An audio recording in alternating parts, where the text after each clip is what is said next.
여러분 안녕하세요. 민도사와 함께하는 청년을 위한 국가 공부 시간에 오신 모든 여러분들 진심으로 환영합니다. 안녕하세요. 김밥입니다. 네, 안녕하세요. 네, 오늘은 육과를 하겠습니다. 육과 하기 전에 지난 시간에 배웠었던 오과의 내용들을 키워드에서 살펴보시고 한번 복습하고 넘어가겠습니다. 네, 지난주는 내게로 오라 뭐 이런 제목으로 마태복음 11장 마지막 부분에 있는 예수님의 초청의 말씀에 대해서 각 어구들의 말씀이 뭐를 의미하는지, 의미하는 바가 무엇인지, 그래서 지금 여기 키워드 보면 쉬게 하리라, 멍에를 빼고 배우라 뭐 이렇게 각각의 어구들 다 있는데 네, 각각의 어구들이 무슨 의미를 갖고 있는지 이런 걸 좀 살펴보는 시간을 가졌고요. 무엇보다도 나의 짐을 내려두고 우리가 서로의 짐을 지는 것이 예수님께서 우리에게 음, 허락하시는 참된 쉼이라는 사실을 배울 수 있었습니다. 네, 감사합니다. 오늘은 육과 가족 관계 속에서 쉼을 누림이라는 제목으로 함께 해보겠습니다. 제가 처음에 오늘은 한 책 제목을 얘기하고 싶은데, 가족의 두 얼굴이라는 책이 있어요. 이 책에서는 어떤 내용이 있냐면, 가족에 대해서 표현하는데, 가족이란 존재는 굉장히 가까운 듯 하면서도 먼 존재일 수도 있다라고 얘기해요. 그러면서 가족이란 사랑하고 가까이 있는 존재이지만 그만큼 더 많은 상처를 줄 수도 있고 더 많은 상처를 받을 수도 있는 존재라고 하는 것이죠.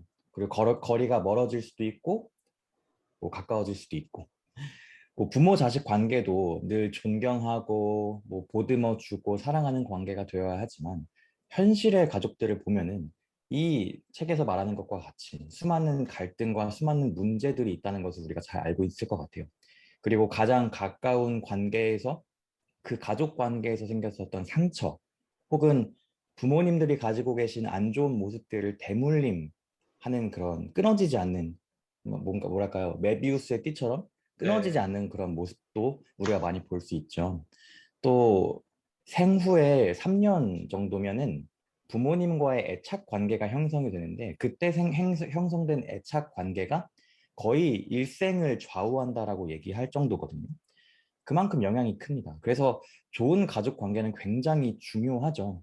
아마 가족 관계에서 올바르게 쉼을 누리는 것도 굉장히 중요할 것 같아요. 그렇지만 아이러니한 것은 이것입니다. 우리는 가족을 선택할 수 없다는 겁니다. 우리 가족이 화목하지 못한 부분들이 있을 수도 있고 갈등이 많을 수도 있는데 그것들에 대해서 탓할 수는 없어요. 왜냐하면 선택할 수 없었기 때문이죠. 그렇죠? 그리고 우리 중에 완벽한 사람이 하나 없듯이 완벽한 가족 관계를 가지고 있는 사람들도 하나 없을 것 같습니다. 대부분 이상적인 모습과는 좀 거리가 먼 현실을 경험하고 살지 않을까 싶습니다. 복잡하고 상처가 될 수도 있고 불편한 부분들도 있고 또 마음에 없는 소리를 해서 상처를 주고받을 수도 있겠죠. 아마 저도 그렇고 제 주변에서도 그렇고 이야기를 들어보면은 우리 가족 내에서 참 속상한 일들을 많이 겪을 때가 많이 있는 것 같은데 김반민도 그런 것들 보면서 주변에서 많이 보고 좀 경험하시죠? 네, 저도 뭐 이 가족 관계라는 게 참 누구보다 서로 사랑하고 아껴주고 그런 관계임에도 불구하고 우리 뭐 서로 간의 어떤 그런 연약한 모습들, 그런 것들 네. 때문에 상처 주고 아파하는 모습들 겪게 되는 것 같아요. 우리 뭐 그런 얘기 하잖아요. 다 고슴도치 같은 존재들이다. 그런 얘기 하지 아, 않습니까? 네. 사랑해서 자꾸 다가가는데 자꾸 서로를 찌르게 되는 음, 그런 관계를 누구보다 가족 관계 가운데서 좀 많이 경험하게 되는 것 같아요. 네. 너무 참 가슴 아픈 일인 것 같아요. 그러니까 부모 세대, 부모님들의 죄된 습성들이 자녀들에게 되물림되고 그 죄의 결과들을 그 죄의 결과들을 경험하고 받으면서 상처받은 우리 자녀 세대들도 또 그 아래 세대의 그 죄된 모습들을 대물림하는 모습들 그건 정말 가슴 아픈 일입니다. 이런 말들도 하잖아요. 우리 부모님, 우리 아빠의 가장 싫었던 모습을 내가 자녀들에게 하고 있었던 모습들을 고백하면서 너무 슬펐다라는 얘기도 하죠.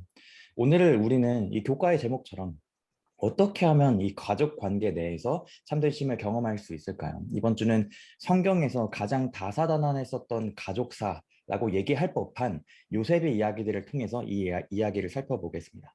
깨닫기는 완벽하지 않은 가족이지만 하나님의 방법에 따라 노력할 때에 회복을 경험할 수 있음을 깨닫는다입니다. 일요일 소지는 가정에서 마주하는 문제들입니다. 이제 질문 보겠습니다.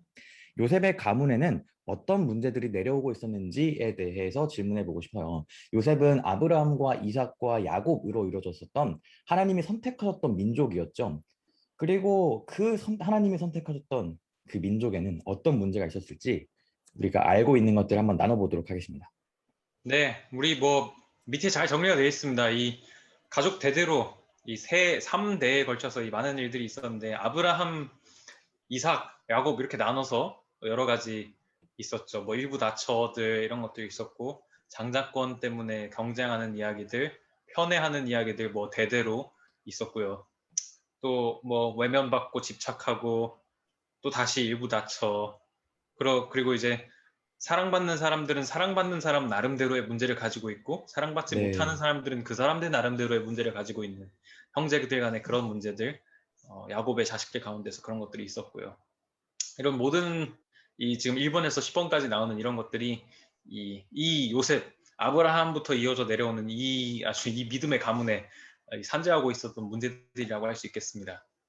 네, 감사합니다. 저도 이걸 보면서 놀랍도록 그 사슬처럼 연결되어 있다는 걸 좀 느꼈어요. 왜냐하면 아브라함과 사라가 하나님에 대한 그 자녀를 주겠다는 그 믿음을 온전하게 믿지 못해서 자녀를 낳기 위해서 첩을 들였었죠. 첩을 들여서 그 잘못된 믿음의 부족 때문에 그 죄 때문에 그 집안에서는 첫 번째 아들 이스마엘이 장자권을 받아야 되느냐, 아니면 둘째라고 하기보다는 본처에서 나왔었던 그 이삭이 장자권을 받아야 되느냐라는 그런 경쟁이 있었고요. 그래서 이삭은 그 형과의 그 가족 내에서 장자권에 대한 그 갈등과 그런 경쟁 같은 게 너무 싫었습니다. 너무 싫어서 이삭은 첫째 아들을 편하기 시작하죠. 왜냐면 장자권을 내가 확실하게 해서 그 형제 사이에서 집안 내에서 분쟁이 일어나지 않겠다라고 생각해서 둘째 야곱을 버리고 첫째 아들을 편애하기 시작합니다. 그러다 보니까 외면받았었던 야곱은 아버지에게 사랑받지 못했고 버려지는 경험을 했습니다. 그리고 야곱의 기준에서는 형에서는 자격이 없었어요. 하나님에 대한 하나님과의 언약을 이해하지 못했었던 그 형이, 자격도 없는 그 형이 장자권을 주겠다라고 말한 그 이삭, 아버지의 모습을 보면서 굉장히 싫어했었죠. 이것도 나중에 또 문제가 되는데, 그러다 보니까 사랑이 집착해서 야곱은 사랑을 얻기 위해서 자신의 삶을 바칩니다. 7년을 희생해서 바쳤는데 그 삼촌의 말장난 때문에, 그 장난 때문에 원하지 않았던 다른 그런 언니를 레아와 결혼하게 되면서 그냥 그 레아와 만족하며 살아갔다면 문제가 없었을 텐데, 자신의 욕심, 그 사랑에 집착하는 그 마음 때문에 7년을 더 희생해서 두 철을 가지게 되었죠. 아내들은 치열하게 경쟁했고요. 경쟁하는 엄마처럼 아들들도 경쟁하는 모습들을 보였습니다. 그러면서 혐오했었던 편애를 되물림하죠. 그 출생의 순서가 아니라 자격이 있는 사람이 장자권을 받아야 된다 생각했어요. 왜냐하면 출생의 순서대로 형이었던 에서에게 장자권을 주려고 했었던 아버지의 그런 행동이 마음에 안 들었기 때문에 자신이 생각했을 때 가장 장자권을 받기에 합당하다고 생각했었던 요셉을 편애하기 시작했었죠. 그래서 외면받은 형들은 열심히 해도 사랑받지 못하는 경험을 했었고 요셉의 편애를 극 혐오하게 됐고요. 그래서 아버지에 대한 반항심을 가지게 되면서 폭력적인 성향들을 보여주고, 또 작은 어머니와 동침하기도 하고, 또 사랑받고 싶음을 잘못되게 표현해서 동생 요셉을 노예 상인에게 팔아버렸죠. 노예가 없어지 아 그 막내 중에 둘째였었던 그 요셉, 독, 그렇게 사랑을 독자적으로 받았었던 그 요셉이 없어지면 자신들에게도 사랑이 올 것 같아서 그렇게 선택했는데 잘못된 선택이었고, 이 모든 문제들이 하나로 연결되어서 처음에 들었었던 그 이 죄 하나 때문에 되물림 되었었던 그 죄의 영향들을 우리가 볼 수 있습니다. 아마 우리가 알고 있는 성경에서 가장 의롭기로 대표적인 집안의 수많은 실수들을 우리가 봤습니다. 이러한 문제들을 참고해서 밑에 말씀들을 읽어볼게요. 밑에는 히브리서 11장 17절부터 22절에 있는 말씀인데 믿음에 대한 얘기죠. 한번 읽어보고 또 밑에 질문 나눠보겠습니다. 네. 아브라함은 시험을 받을 때에 믿음으로 이삭을 드렸으니 그는 약속들을 받은 자로 돼 그 외아들을 드렸느니라. 그에게 이미 말씀하시기를 너의 자손이라 칭할 자는 이삭으로 말미암으리라 하셨으니 그가 하나님이 능히 이삭을 죽은 자 가운데서 다시 살리실 줄로 생각한지라. 비유컨대 그를 죽은 자 가운데서 도로 받은 것이니라. 믿음으로 이삭은 장차 있을 일에 대하여 야곱과 에서에게 축복하였으며 믿음으로 야곱은 죽을 때에 요셉의 각 아들에게 축복하고 그 지팡이 머리에 의지하여 경배하였으며 믿음으로 요셉은 임종시에 이스라엘 자손들이 떠날 것을 말하고 또 자기 뼈를 위하여 명하였으며. 네, 감사합니다. 우리가 지금까지 살펴봤었던 것은 골치 아픈 가족 관계였습니다. 그 아브라함의 가족 관계, 복잡했었던 그 가족 관계. 근데 그러한 가족 관계에도 불구하고 히브리서 11장에 이 사람들이 믿음의 영웅들로 기록된 이유는 무엇일까라는 질문이에요. 왜 그럴까요? 네, 믿음의 영웅들로 기록된 이 사람들, 결코 무죄한 사람들이 아니었습니다. 오히려 이들의 이 여러 부족하고 또 죄된 모습들 가운데서 그 가운데서도 믿음으로 하나님을 붙잡고 또 그렇게 살아간 사람들이었죠. 이런 여러 가지 가정 문제 갖고 있던 사람들. 다시 말해서 우리가 좀 알기 쉬운 표현으로 하자면 안에서 새는 바가지였던 이런 사람들. 네. 이런 사람들을 성경에 믿음의 영웅으로 이렇게 기록해 두었다는 것은 무죄하고 흠없는 그런 생애가 아니라 하나님께 믿음으로 의지하는 생애가 하나님의 간합하심을 받는 의인, 성경이 말하는 그런 의인의 삶이라는 사실을 보여주는 어떤 확실한 증거라고 볼 수 있겠습니다. 네, 감사합니다. 김만님 말씀처럼 그들이 완벽해서가 아니라 뭐 가정에서 일어났었던 그런 문제들을 해결하기 위해서도 애쓰고 믿음을 가지고 사랑을 가지고 하나님을 신뢰하는 법들을 배워갔기 때문이었어요. 아브라함도 물론 과거에는 믿음의 부족을 보였었지만 시간이 지나고 믿음으로 이삭을 드렸죠. 또 이삭도 자신이 가졌었던 그 과거 상처로부터 애써 벗어나 보려고 자신의 의견들을 고집했었던 잘못들을 보여줬지만 마침내 자신의 부족을 깨닫고 첫째 아들 에서에게도 그것을 고백하고 인정하면서 야곱에게 장자권을 주는 게 하나님의 뜻이었다라고 받아들이죠. 또 야곱도 평생 혼란스러운 가족 관계 속에서 힘들었습니다. 그렇지만 죽을 날이 다가오면서 자신의 과오를 인정하고 한 그 요셉에게만 편애했었던 자신의 잘못된 집착과 편애로부터 벗어나는 모습들을 보여줬습니다. 이 세상에 완벽한 가족은 절대 없습니다. 하지만 가정의 문제를 해결하기 위해서 하나님께 의지하면서 우리의 연약함을 배우고 하나님의 은혜를 경험할 수 있을 것입니다. 이 사람들 모두가 자신의 잘못을 깨닫고 인정했습니다. 그리고 그곳에서 하나님의 은혜와 사랑을 다시 깨닫고 믿음을 키워가는 모습들을 우리가 볼 수 있어요. 아마 우리의 가정도 완벽하지 않을 것입니다. 그렇지만 분명한 것은 하나님께서 허락하신 가정이에요. 그래서 우리도 우리 가정을 통해서 배우고 성장할 수 있도록 주님께서 맡겨주신 가정을 더욱더 사랑하고 믿음으로 눈앞의 문제들을 해결할 수 있게 되기를 간절히 바라봅니다. 그 다음은 월요일 소지입니다. 새로운 방향을 선택함. 요셉은 골치 아팠던 그 가족 관계 때문에 노예로 팔려가기 시작하죠. 그래서 가족에 대한 요셉의 마지막 기억은 굉장히 복잡했어요. 고통스러웠습니다. 왜냐하면 자신을 팔아버린 그 형들이 마지막 기억이었으니까요. 그리고 노예로서 불안한 마음을 가지고 어디론가 이끌려져 갔죠. 그때 요셉이 어떤 마음을 가지고 어떤 생각을 가지고 노예로 팔려갔는지 밑에 있는 부조와 선지자 213페이지와 214페이지의 글을 읽고 함께 생각해 보겠습니다. 네. 그때 요셉의 생각은 그의 아버지 하나님께로 향하였다. 요셉은 자기 조상들의 하나님이 자기의 하나님이 되시리라는 것을 믿었다. 그리고 그곳에서 그는 여호와께 자기 자신을 완전히 헌신하고 이스라엘의 수호자 하나님께서 그가 유랑하는 땅에서도 그와 함께 계시기를 기도하였다. 네, 감사합니다. 이런 말씀들을 보니까 요셉은 이 가족들로부터 받은 상처를 벗어나서 어떤 삶을 살기로 결심했던 것처럼 보이시나요? 네, 방금 읽은 이 증언의 말씀은 요셉이 하나님께 자신을 헌신하기로 결심했다고 기록하고 있죠. 그래서 이렇게 팔려가는 길이면 나는 형제들한테도 버림받고 나를 이렇게 팔려가도록 내버려 두시는 하나님한테도 나는 버림받은 사람이구나. 이렇게 생각할 법도 한데 오히려 그렇게 하지 않고 그게 아니라 요셉은 그곳에서도 여전히 함께 하실 하나님, 지금 팔려가는 이 길에서도 함께 하시고 내가 가는 그 땅에서도 여전히 함께 하실 그 하나님께 나의 자신을 드리겠다라는 그런 놀라운 결심을 했습니다. 네, 감사합니다. 정말 놀라운 결심이에요.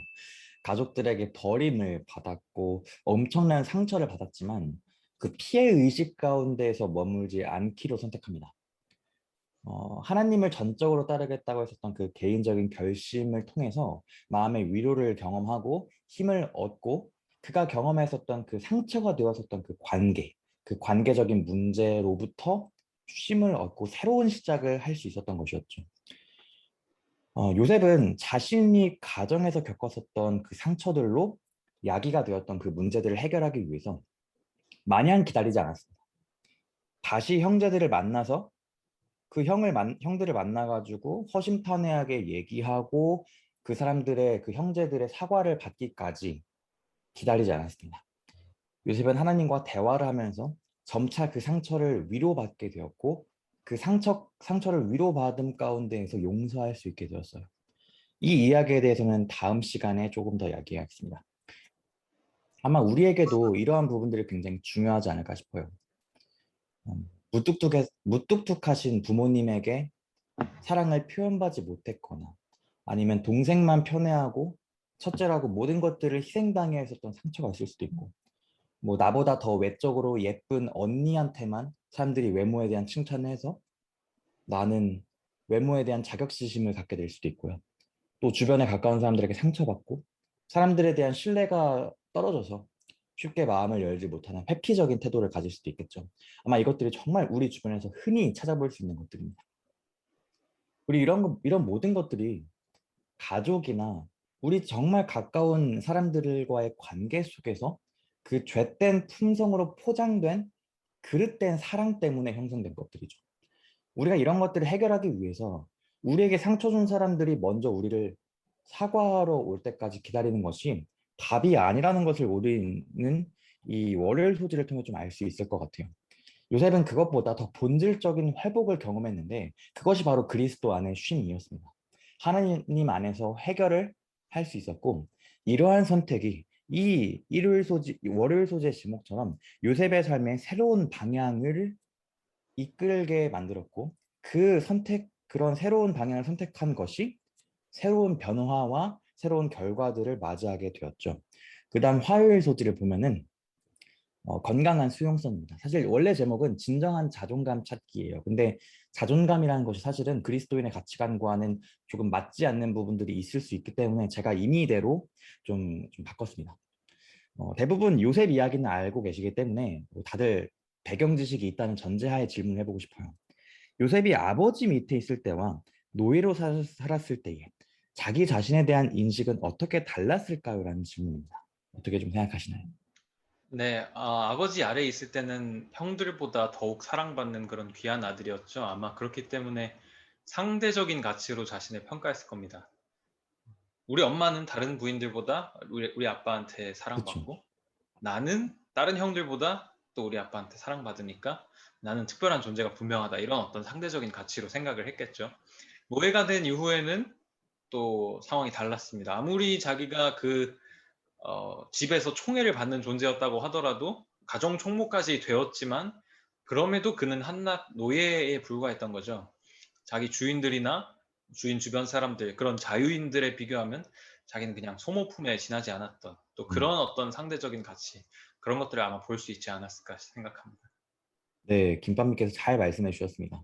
아마 우리가 맺고 사는 관계들을 통해서 나라는 사람을 정의 내리곤 하는 것 같아요. 마치 요셉이 아버지 밑에 있을 때는 아주 뭐랄까 내가 특별한 존재라고 생각했었을 것이고 반대로 노예로 살았을 때는 뭐 일단 버림받은 상처가 있었고 사고 파는 물건이었으니까 그리고 쳇바퀴 굴러가듯이 반복된 노역을 해야 됐기 때문에 그냥 그런 식으로 받아들였다면은 난 진짜 아무것도 아니구나라고 생각할 수 있었겠죠. 아마 아버지 밑에 있을 때와 노예로 살았을 때는 정말 극과 극의 상황이 아니었을까라고 상상해 볼 수 있을 것 같아요.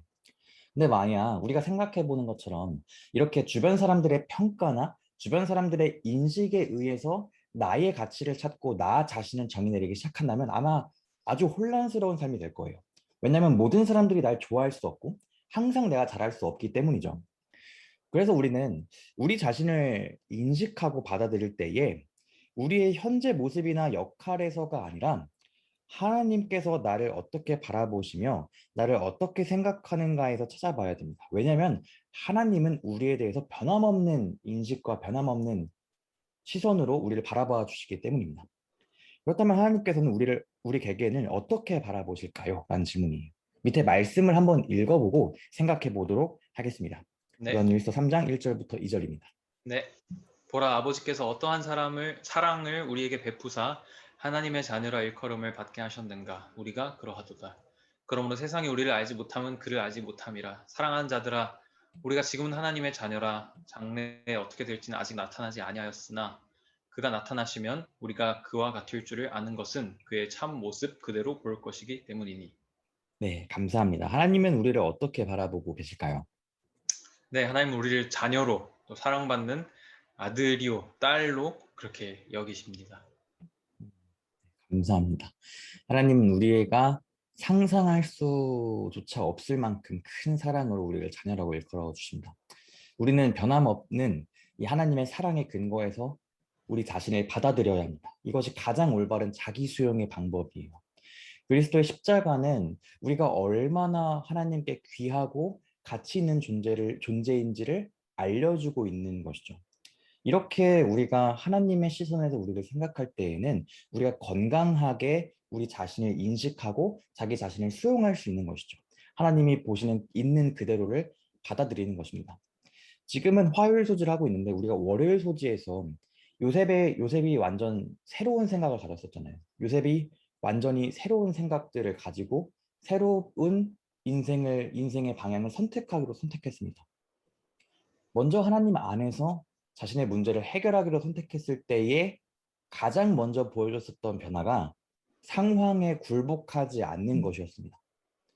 주변 상황에 굴복하지 않고 오히려 변함없이 나를 사랑하시고 나를 통해서 언약을 이루겠다고 약속하신 그 하나님을 만났던 경험을 했던 것이었죠.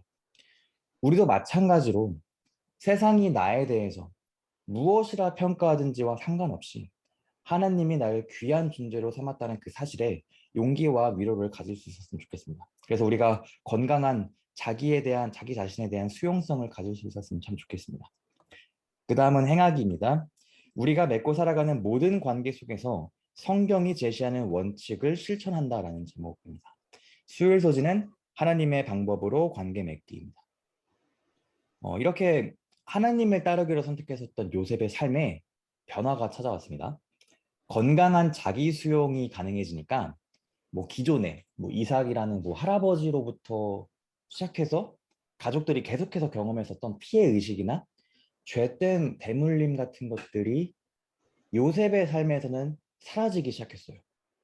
그래서 비록 요셉은 노예로 시작했지만 주변 사람들과 매우 잘 지낼 수밖에 없었죠. 그 말은 건강한 자기 수용이 가능해지니까 건강한 타인에 대한 수용도 가능했다라는 것입니다. 근데 우리가 이 세상에서는 우리가 아무리 잘 살아도 내가 아무리 잘 살아보려고 해도 이 죄된 세상은 가만히 날 두지 않죠. 창세기 39장 7절부터 10절에 있는 말씀도 그러합니다. 한번 읽어보겠습니다. 네.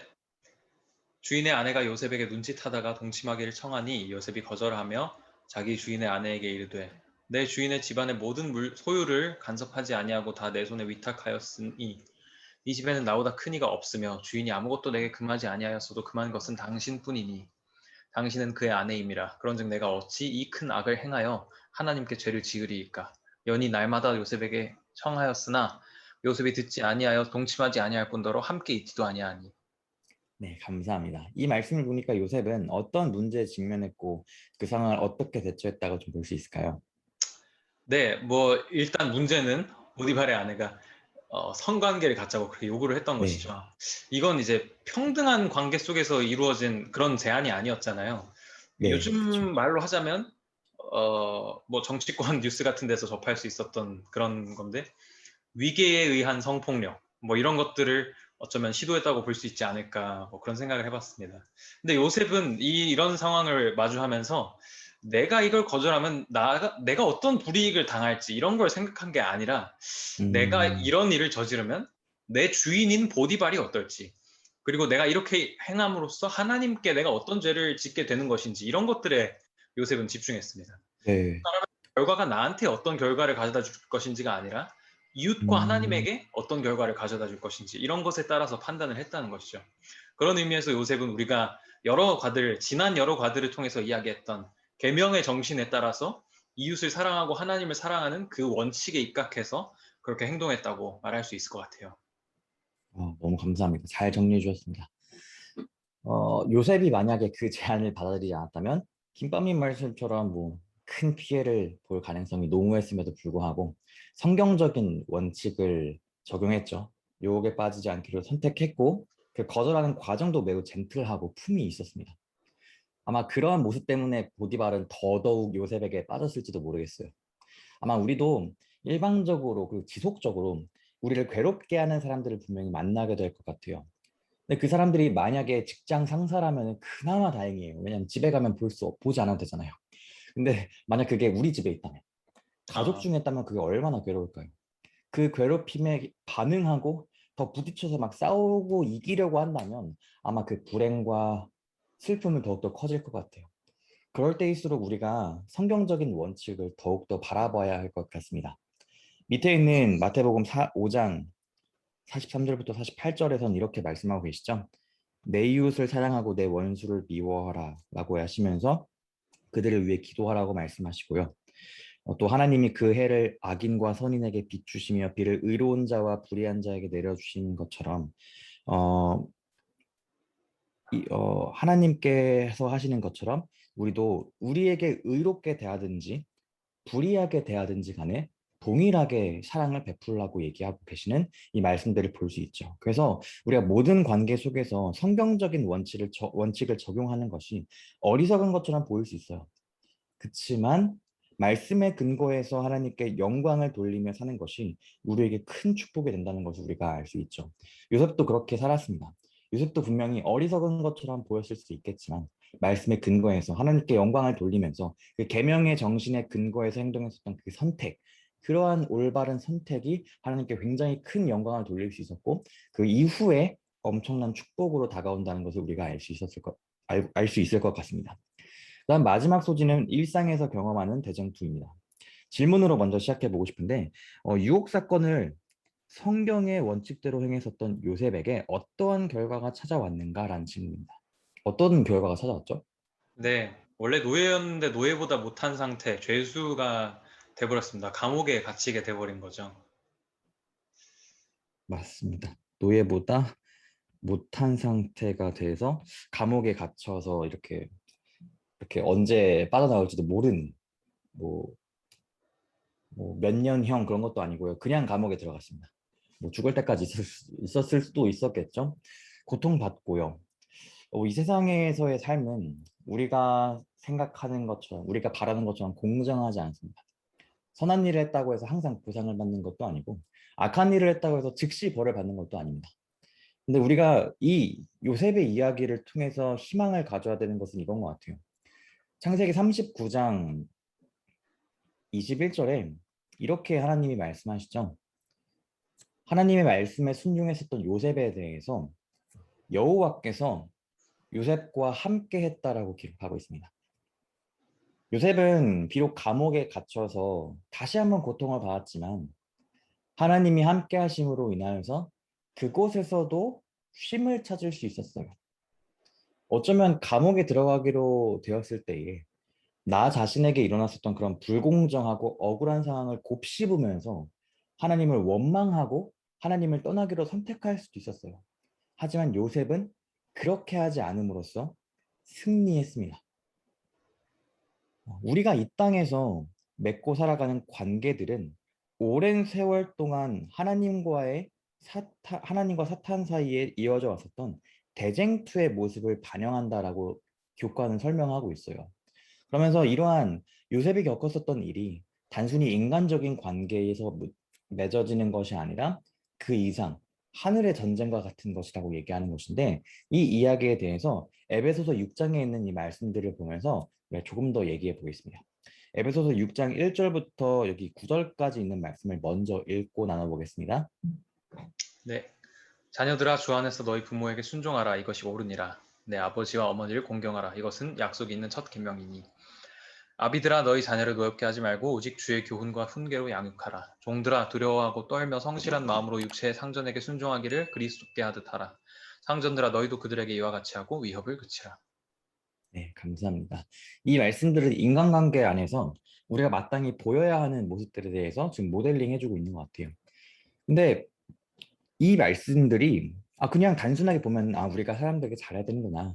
부모님께 잘하고 부모는 자녀들에게 잘하고 우리가 뭐 직장이나 우리가 뭐 정치나 뭐 권세자들에게 잘 순종하고 그들도 우리에게 잘 해줘야 돼. 이런 단순한 인간관계로 생각할 수 있거든요. 잘해야 되는구나 라고 생각할 수 있을 법한 말씀인데 이 말씀이 이 바로 9절까지 얘기했는데 10절부터 있는 이 말씀을 보면은 이러한 인간관계에 있어서의 우리가 맺어가는 그런 관계가 단순히 이 땅에서 지구상에서 인간과의 관계로 멈추는 게 아니라 그 이상의 의미가 있다는 걸 알 수 있습니다. 10절부터 13절까지 한번 읽겠습니다. 끝으로 너희가 주 안에서와 그 힘의 능력으로 강건하여지고 마귀의 간계를 능히 대적하기 위하여 하나님의 전신 갑주를 입으라. 우리의 씨름은 혈과 육을 상대하는 것이 아니요 통치자들과 권세들과 이 어둠의 세상 주관자들과 하늘에 있는 악의 영들을 상대함이라. 그러므로 하나님의 전신 갑주를 취하라. 이는 악한 날에 너희가 능히 대적하고 모든 일을 행한 후에 서기 위함이라. 네, 감사합니다. 에베소서 6장에 있는 말씀은요, 우리가 흔히 겪게 됐었던 인간관계의 문제들, 이 위에 있었던 인간관계의 문제들이 단순히 이 세상에서 벌어지는 인간들 간의 싸움이 아니라 어둠의 세상 주관자들과 하늘에 있는 악한 영들을 상대하는 것이라고 확장시키고 있어요. 그 말은 사단이 지금 우리가 관계 맺고 살아가는 사람들 중에서도 가장 가까운, 가장 우리에게 치명적인 상처를 입힐 수 있는 가족과 같은 그러한 관계를 이용하고 있다는 것입니다. 그러한 관계를 통해서 우리가 영적인 싸움에서 패배할 수 있도록 계속해서 조종하고 우리를 위협한다는 것이죠. 우리를 향한 하나님의 계획을 일그러뜨리고 망가뜨리기 위해서 최선을 다하고 있다는 것입니다. 특별히 가족 관계. 하나님께서 이 세상에 천국으로서 있기를 원하셨었던 그 가정이 무너지기를 원했다라는 것입니다. 그렇다면 관계를 공격하고 있는 사단의 싸움에서 승리할 수 있는 비결은 무엇일까? 한번 질문해 보고 싶어요. 그리고 가족 관계 안에선 성경적인 원칙을 실천하기 위해서 어떤 구체적인 변화가 필요할까? 함께 우리 교과에서 살펴봤었던 내용들을 상기하면서 대답을 한번 해보겠습니다. 네, 오늘 우리 승리의 비결에 대해서 요셉의 생애를 통해서 한번 생각을 해봤는데요. 결국 요셉이 당했던 그런 시험들과 우리가 날마다 경험하게 되는 그런 사단의 유혹들, 이런 것들이 크게 다르지 않은 것 같습니다. 우리를 넘어뜨리기 위해서 사단이 갖가지 방법으로 다가오는 그런 싸움들, 그런 것에서 승리할 수 있는 비결은 요셉이 그랬듯이 동일하게 말씀의 음, 원칙을 따라서, 계명의 정신을 따라서 그렇게 살아가는 것이라고 생각을 하고요. 첫 번째 질문이 좀 원론적인 것이었다면 두 번째 질문이 굉장히 구체적인 적용에 대한 질문인데 상당히 네, 어렵고 고민하게 만드는 부분인 것 같아요. 맞습니다. 성경의 원칙을 따라 살아가야 한다는 거, 뭐 당연한 이야기죠. 당연한 이야기인데 어떤 구체적인 변화를 하면 좋을까?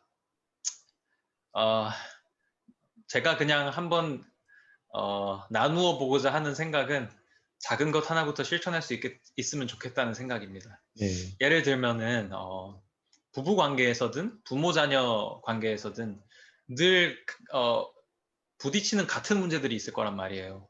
뭐 그렇게 다양할 수 있지만 사실 늘 살부대끼고 살아가면서 부딪히는 문제들은 사실 동일한 문제일 확률들이 가능성들이 많이 있다고 생각합니다.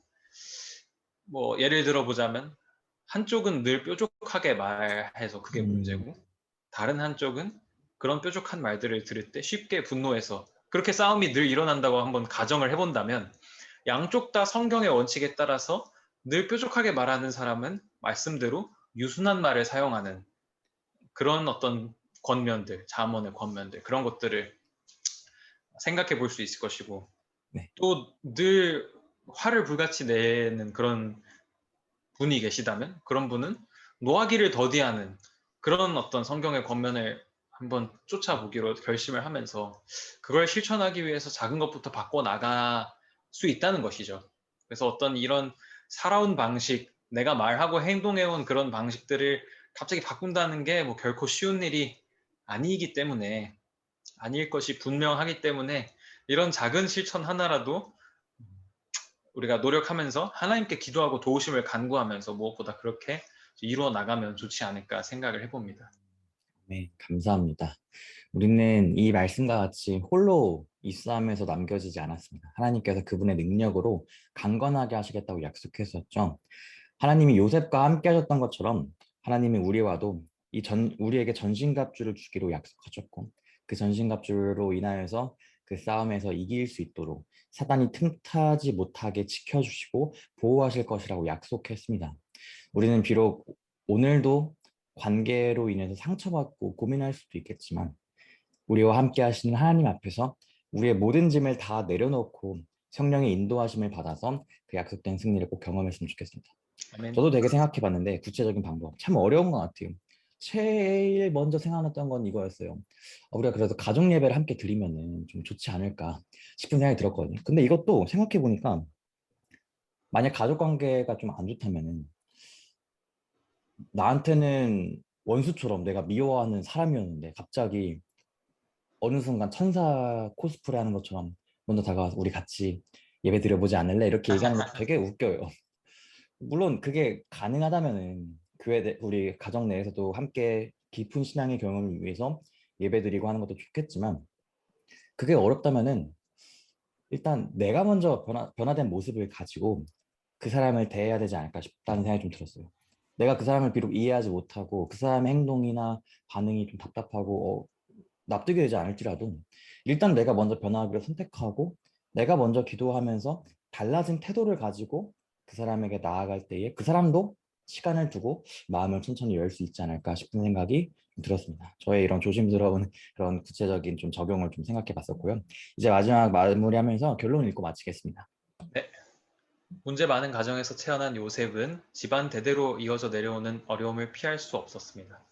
하지만 자신에게 찾아온 위기의 순간 하나님을 전적으로 신뢰하기로 결심하고 그가 맺고 사는 모든 관계 속에서 성경의 원칙을 실천하며 살아감으로 참된 쉼을 경험했습니다. 네, 감사합니다. 이렇게 우리가 육과 가족 관계 속에서 쉼을 누림을 마치게 되었습니다. 김밥님은 이번 과 마치면서 어떻게 정리하고 싶으신가요? 네, 누구나 다들 그런 것들이 조금씩 있겠지만 저도 가족 간의 관계 문제 이런 것들로 늘 고민하는 부분이 저도 있기 때문에 다른 여러 다른 과들보다도 더욱 공감할 수 있는 주제였던 것 같고요. 오늘 집안 대대로 내려오는 이 가족 관계의 가족력도 많고 시험도 많이 당했던 이런 요셉이 믿음으로 이런 모든 일들을 승리했던 모습이 오늘날 우리 역시 저 역시 이런 가족 간의 여러 문제들 대를 이어 내려오는 여러 가지 슬픈 죄의 역사들 이런 것들 역시 그리스도를 믿음으로 승리할 수 있다라고 위로의 말씀을 주시는 것 같아서 참 감사한 시간이었습니다. 네, 감사합니다. 저도 이번 교과를 준비하면서 막 집안에서 사소한 다툼을 목격했습니다. 부모님 중 한 분이 누나가 되게 듣기 싫어하는 말을 했어요. 그리고 누나는 예민하게 받아들였고 또 부모님은 왜 그렇게 예민하게 받아들이는지 이해를 잘 못하시더라고요. 다투는 모습을 집 그 방 안에서 목소리로 듣고 있는데 너무 속이 상하더라고요. 그리고 원망스럽기도 했어요. 저는 그냥 혼자 생각하기로는 누나가 예민하게 받아들일 수밖에 없는 이유가 뭐 이런 오늘 배웠던 것처럼 과거에 뭐 충분한 사랑을 경험하지 못해서 그런 부분에 있어서 뭐 싫어하게 되고 그런 원인이 있지 않을까 싶은 생각이 들었거든요. 그러니까 제 마음에는 한편으로는 이거 결국은 뭐 애초에 부모님이 원인 제공한 거 아닌가 이 생각이 좀 들더라고요. 네. 왜 누나를 이상하게 생각하는 걸까 싶은 생각이 좀 들었거든요. 그러면서 그런 원망 섞인 말들이 턱 밑까지 막 차고 올라왔어요. 그 말 하고 싶고 막. 근데 그러다가 또 자식이란 놈이 어떻게 또 부모님의 가슴에 못질하는 그런 모진 말을 하겠나. 그러진 못해가지고 애꿎은 짜증을 부렸던 기억이 납니다. 사실 우리가 누구를 탓할 수 있겠습니까? 모두가 상처 가운데 자랐고 속상한 일들이 있었죠. 또 부모님들의 그러한 이해 못하는 행동들을 우리가 볼 때도 다 얘기 듣고 사정을 다 알고 부모님들의 이야기를 들어보면은 그럴 만한 또 사정 경험들을 또 하셨고 자랐던 것들도 있고 그런 것들을 보면서 참 마음이 아프죠. 심지어 성경에서도 이런 죄된 모습들이 대물림 되었었던 일가족의 엄청난 혼란스러운 사건들을 보면서도 참 재미있기도 하고 안타까운데, 하물며 우리들의 가정은 얼마나 더 심하겠습니까? 그렇게 메비우스의 띠처럼 그 끝없는 그 고리, 끝없는 그 대물림을 끊어내야지만이 그 문제를 해결할 수 있는 것이죠. 심리학자들은 어린 시절에 불안정하게 형성된 그런 애착들이 거의 평생 일생 동안에 영향을 끼치지만, 나이가 들어서도 그러한 불안정한 애착들이 안정적으로 충분히 바뀔 수 있다고 얘기해요. 근데 그 방법이 무엇이냐면 일관성 있고 꾸준하게 안정적으로 사랑을 주고 받는 것이라고 얘기합니다. 오늘 우리는 우리를 자녀 삼아 주시는 하나님을 만났고, 요셉에게 그러했던 것처럼 우리와 함께 하시기로 약속하시는, 변함없이 안정적으로 사랑을 주시는 하나님을 만났습니다.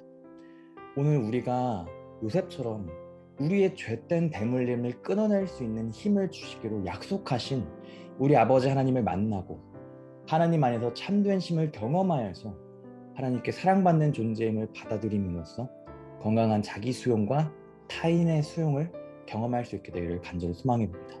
그래서 모든 상황 가운데에서도 하나님이 보여주시는 그런 승리가 우리 가족 관계 가운데에서 경험될 수 있기를 간절히 바라겠습니다. 기도하겠습니다. 네. 사랑의 아버지 하나님, 우리 가족 가운데 있는 수많은 아픔들, 상처들, 그 상처로부터 쉼을 얻기를 원하오니 저희 마음 가운데 위로하시고 저희 마음 가운데에 함께 하셔서 그 모든 어려움과 유혹과 시험들을 이겨낼 수 있는 힘 주세요. 예수님의 이름으로 기도합니다. 아멘.